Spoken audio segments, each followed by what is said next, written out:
മറ്റൊരു പ്രധാനപ്പെട്ട വാർത്തയിലേക്ക് കടന്നാൽ കോഴിക്കോട് പേരാമ്പ്രയിൽ പോലീസിന് നേരെ യുഡിഎഫ് പ്രവർത്തകർ എറിഞ്ഞത് നാടൻ ബോംബെന്ന് സംശയം. പോലീസ് നടത്തിയ പരിശോധനയിൽ വെടിമരുന്നിന്റെ ഗന്ധമുള്ള ചാക്ക് നൂലുകളും ഇരുമ്പ് ചീളുകളും സ്ഥലത്ത് നിന്ന് കണ്ടെത്തി. പോലീസിന് നേരെ സ്ഫോടക വസ്തു എറിയുന്ന ദൃശ്യം നേരത്തെ പുറത്തു വന്നിരുന്നു. സംഘർഷത്തിൽ 5 യുഡിഎഫ് പ്രവർത്തകരെ അറസ്റ്റ് ചെയ്തിരിക്കുന്നു. MS അനീഷ് കുമാർ കൂടുതൽ വിവരങ്ങളുമായി നമുക്കൊപ്പം ചേരുകയാണ്.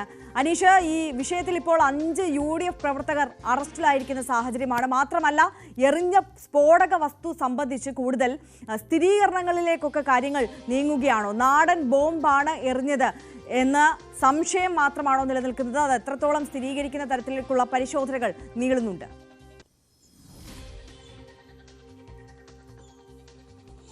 ആര്യ, വലിയ ഒരു മാറ്റത്തിലേക്ക് തന്നെയാണ് കേസ് വന്നിരിക്കുന്നത്. കാരണം ഈ പേരാമ്പ്രയിലുണ്ടായ സംഘർഷത്തിൽ പരിക്കേറ്റ് ഷാഫി പറമ്പിൽ MLA MP ചികിത്സയിൽ തേടുന്ന അടക്കമുള്ള കാര്യങ്ങളിലേക്ക് നീങ്ങിയിരുന്നു. ഈ സംഭവ പരമ്പരകളുടെ തുടക്കമായ ഒരു വീഡിയോ ദൃശ്യം നേരത്തെ തന്നെ പുറത്തു വന്നിരുന്നു. ഒരു UDF പ്രവർത്തകൻ പോലീസിന് നേരെ അസഭ്യവർഷം നടത്തുകയും തുടർച്ചയായി അവരെ പിന്തുടർന്ന് അധിക്ഷേപ വർഷം ചെരിയുകയും ചെയ്യുന്ന ദൃശ്യം വന്നിരുന്നു. അതിന് തൊട്ടു പിന്നാലെയാണ് UDF പ്രവർത്തകർ നിൽക്കുന്ന ഭാഗത്തു നിന്നും പോലീസുകാർ നിൽക്കുന്ന ഭാഗത്തേക്ക് ഒരു സ്ഫോടക വസ്തുവിന് സമാനമുള്ള സാധനം എറിയുന്നതായി കണ്ടിരുന്നു. പിന്നീട് ആ ദൃശ്യങ്ങളടക്കം പോലീസ് കണ്ടെടുക്കുകയും വിശദമായ പരിശോധനകൾ നടത്തുകയും ചെയ്തിരുന്നു. ഈ പരിശോധനയ്ക്കൊടുവിൽ ഇന്നലെ ഈ സംഭവം നടന്ന പേരാമ്പ്ര ടൗണിൽ ഫോറൻസിക് വിദഗ്ധരുടെയും ഡോഗ് സ്ക്വാഡിൻ്റെയും ബോംബ് സ്ക്വാഡിൻ്റെ നേതൃത്വത്തിൽ പോലീസ് പരിശോധന നടത്തിയിരുന്നു.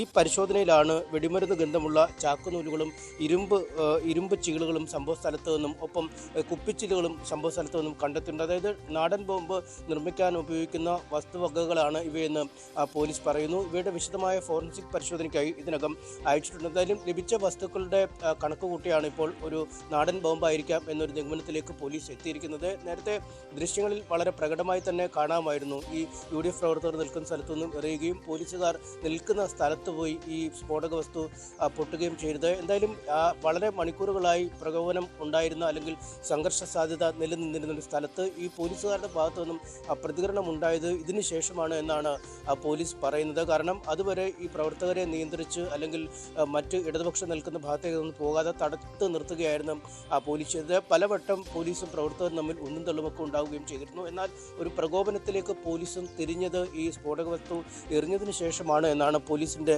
വിശദീകരണം. ഈ പോലീസ് ഉദ്യോഗസ്ഥർക്ക് ജീവഹാനി വരുത്തുക എന്ന ലക്ഷ്യത്തോടു കൂടി സ്ഫോടക വസ്തു എറിഞ്ഞു എന്നടക്കമുള്ളതാണ് FIR രേഖപ്പെടുത്തുകയും ചെയ്തിരിക്കുന്നത്. എന്തായാലും വലിയ ഒരു ഗുരുതരമുള്ള കുറ്റമായി തന്നെ ഇത് മാറുന്നുണ്ട്. സജീർ ചെറുവണ്ണൂർ, അരുൺ മുയ്യോട്ട്, നസീർ വെള്ളിയൂർ, കൃഷ്ണുണ്ണി വേളം, മുസ്തഫ മിദ്ലാജ്, റഷീദ് വല്യേക്കാട്ട് തുടങ്ങിയ പ്രവർത്തകരെയാണ് പോലീസ് അറസ്റ്റ് ചെയ്തിരിക്കുന്നത്. ഇതിൽ ഈ അന്നത്തെ സംഭവത്തിൽ പരിക്കേറ്റ് ചികിത്സയിൽ കഴിഞ്ഞിരിക്കുന്ന പ്രവർത്തകരെ പോലും അറസ്റ്റ് ചെയ്തു എന്നാണ് UDF ആരോപിക്കുന്നത്. എന്തായാലും UDF നൽകിയ വിശദീകരണം ഇത്തരത്തിൽ പുറത്തുനിന്ന് വന്ന ഒരു സ്ഫോടക വസ്തുവിൻ്റെയും സാന്നിധ്യം അവിടെ കാണാൻ സാധ്യതയില്ല. പോലീസ് ഉപയോഗിച്ചതിനപ്പുറം മറ്റൊരു സ്ഫോടക വസ്തുവും ഉണ്ടാവാൻ സാധ്യതയില്ല എന്നുമൊക്കെ DCC പ്രസിഡന്റ് പറഞ്ഞിരുന്നു. ഒപ്പം ഈ ദൃശ്യങ്ങൾ, അതായത് UDF പ്രവർത്തകരുടെ ഭാഗത്തുനിന്നും മറുവശത്തേക്ക് ഈ സ്ഫോടക വസ്തു എറിയുന്നതായി പറയപ്പെടുന്ന ദൃശ്യങ്ങൾ വ്യാജമാണ് എന്ന് സംശയിക്കുന്നതായും ജില്ലാ കോൺഗ്രസ് കമ്മിറ്റി അധ്യക്ഷൻ പറഞ്ഞിരുന്നു. എന്തായാലും വലിയ പ്രതിരോധത്തിലേക്കാണ് കോൺഗ്രസ് ഈ ഒരു സ്ഫോടക വസ്തുവിന്റെ സാന്നിധ്യം കണ്ടെത്തുകൂടി മാറിയിരിക്കുന്നത്. നമ്മൾ കാണുന്നത് എന്നതാണോ നമ്മൾ മനസ്സിലാക്കേണ്ടത്? അനീഷ്, നമുക്കറിയാം നേരത്തെ ഈ ഷാഫി പറമ്പിൽ MP അടക്കം ആക്രമിച്ചു പോലീസ് എന്നുള്ള തരത്തിൽ പോലീസിനെയും LDFനെയും ഒക്കെ ഒരേപോലെ പ്രതിക്കൂട്ടിലാക്കാൻ UDF ശ്രമിക്കുന്ന സാഹചര്യം ഉണ്ടായിരുന്നു, കോൺഗ്രസ് ശ്രമിക്കുന്ന സാഹചര്യം ഉണ്ടായിരുന്നു. ഇപ്പോൾ കളം മാറിയിരിക്കുകയാണ്.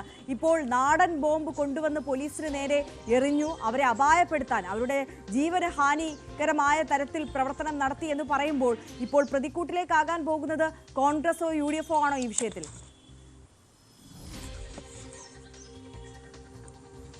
തീർച്ചയായും LDF ഒക്കെ ഇതൊരു ആയുധമായി എടുക്കുമെന്ന് നമുക്ക് ഉറപ്പാണ്. കാരണം അങ്ങേയറ്റം പ്രകോപനം സൃഷ്ടിക്കുകയായിരുന്നു ആ മാർച്ചിൻ്റെ ലക്ഷ്യമെന്ന് നേരത്തെ തന്നെ ആരോപണം ഉയർന്നിരുന്നു. പോലീസുകാർക്കെതിരെ നിരന്തരം അസഭ്യവർഷം ചൊരിയുകയും അവരെ പേരെടുത്ത് വിളിച്ച് ആക്ഷേപിക്കുകയും ചെയ്യുന്ന രീതി ഏറെ നേരത്തോളം അവിടെ നിലനിന്നിരുന്നു. എത്ര വട്ടം പോലീസ് പറഞ്ഞിട്ടും പിരിഞ്ഞു പോകാൻ തയ്യാറാവാതെ അങ്ങേയറ്റം പ്രകോപിതരായി പ്രവർത്തകർ നിൽക്കുകയും ചെയ്തിരുന്നു. ഇതിനുശേഷമാണ് ഷാഫി പറമ്പിൽ MP അടക്കമുള്ളവർ സ്ഥലത്തേക്ക് വരികയും ഈ പ്രവർത്തകരെ പറഞ്ഞ് മനസ്സിലാക്കി അവിടെ നിന്നും തിരിച്ചുവിടാൻ ഒരുങ്ങുകയും ചെയ്തത്. ഷാഫി പറമ്പിൽ തന്നെ പറഞ്ഞത് ഈ നേതാക്കളില്ലാത്ത ഒരു കൂട്ടമല്ല, അതുകൊണ്ട് നിങ്ങൾ അച്ചടക്കത്തോടെ പെരുമാറണം എന്നൊക്കെ ഇവരോട് പലവട്ടം പറയുകയും ചെയ്താണ്. ഇതിനൊക്കെ ഒടുവിലാണ് ഇത്തരം വലിയൊരു സംഘർഷത്തിലേക്ക് കാര്യങ്ങൾ നീങ്ങിയത്. അതിൻ്റെ ഒരു ഉത്തരവാദിത്വം ഇപ്പോൾ ഈ പ്രക്ഷോഭവുമായി എത്തിയ ആളുകൾ കൂടി ഉണ്ടെന്നുള്ള വാദമാണ് പോലീസിൻ്റെ ഭാഗത്തു നിന്നും വരുന്നത്. ഈ ദൃശ്യങ്ങൾ വ്യാജമാണെന്ന് പറഞ്ഞും പിടിച്ചു നിൽക്കാൻ കഴിയില്ല എന്ന് നമുക്കറിയാം. ഇനിയിപ്പോൾ പോലീസ് എറിഞ്ഞ ഗ്രനേഡ് ആണെങ്കിൽ പോലും അത് തിരിച്ചെടുത്ത് പോലീസിന് നേരെ എറിഞ്ഞാലും അത് വളരെ ഗൗരവതരമായ കുറ്റമാണ്. കാരണം നിയമവ്യവസ്ഥ പാലിക്കാൻ നിയോഗിക്കപ്പെട്ടവരാണ് ഉദ്യോഗസ്ഥർ. അവർ എറിയുന്ന സാമഗ്രികൾ അവർക്ക് നേരെ തിരിച്ചറിഞ്ഞാലും അത് വലിയ കുറ്റമായി മാറുന്ന സാഹചര്യമുണ്ട്. എന്തായാലും അതീവ ഗൗരവമുള്ള കുറ്റമാണ് ഇപ്പോൾ ഈ പ്രതികൾക്കെതിരെ ചുമത്തപ്പെടുക. കാരണം പോലീസിന് നേരെ സ്ഫോടക വസ്തു എറിഞ്ഞ് അവരെ വധിക്കാൻ ശ്രമിച്ചു എന്ന രീതിയിലൊക്കെയാണ് ഇനി കേസിൻ്റെ ഗതി മുന്നോട്ട് നീങ്ങുക. എന്തായാലും ഈ ഷാഫി പറമ്പിലിനെ ആക്രമിച്ച പോലീസുകാർക്കെതിരെ നടപടിയെടുക്കണമെന്ന് ആവശ്യപ്പെട്ട് പ്രക്ഷോഭം ശക്തിപ്പെടുത്താനുള്ള ഒരുക്കത്തിലായിരുന്നു കോൺഗ്രസ്. ഈ 2 ഡിവൈഎസ്പിമാരെയും 3-4 പോലീസുകാരെയും മാറ്റി നിർത്തണമെന്ന ആവശ്യമടക്കം ഇവർ ഉന്നയിക്കുകയും ചെയ്തിരുന്നു. അത് ചെയ്തില്ലെങ്കിൽ റൂറൽ എസ് പിയുടെ വീടിന് മുന്നിൽ 4 ദിവസത്തിനുള്ളിൽ ഉപരോധ സമരം നടത്തുമെന്ന് പോലും പ്രഖ്യാപിച്ചതാണ്. ഇതിനിടയിലാണ് ഇപ്പോൾ ഈ കേസുമായി ബന്ധപ്പെട്ട ഒരു അപ്രതീക്ഷിത വഴിത്തിരിവുണ്ടാവുകയും സ്ഫോടക വസ്തുക്കളുടെ സാന്നിധ്യം സ്ഥലത്തു നിന്ന് കണ്ടെത്തുകയും നിരവധി UDF പ്രവർത്തകരെ കസ്റ്റഡിയിലെടുക്കുകയും ചെയ്തിരിക്കുന്നത്. എന്തായാലും 10:30 DCC പ്രസിഡന്റ് K പ്രവീൺകുമാർ മാധ്യമങ്ങളെ കണ്ട് പുതിയ സാഹചര്യത്തിൽ, മാറിയ സാഹചര്യത്തിൽ പാർട്ടിക്ക് എന്താണ് പറയാനുള്ളതെന്ന് പറയുകയും ചെയ്യും. MS അനീഷ് കുമാറാണ് വിശദാംശങ്ങളുമായി ചേർന്നത്. അനീഷ് സൂചിപ്പിച്ചതുപോലെ തന്നെ ഈ കോഴിക്കോട് പേരാമ്പ്ര സംഘർഷത്തിൽ അത് ഒരു പുതിയ ട്വിസ്റ്റിലേക്ക് കടന്നിരിക്കുകയാണ്.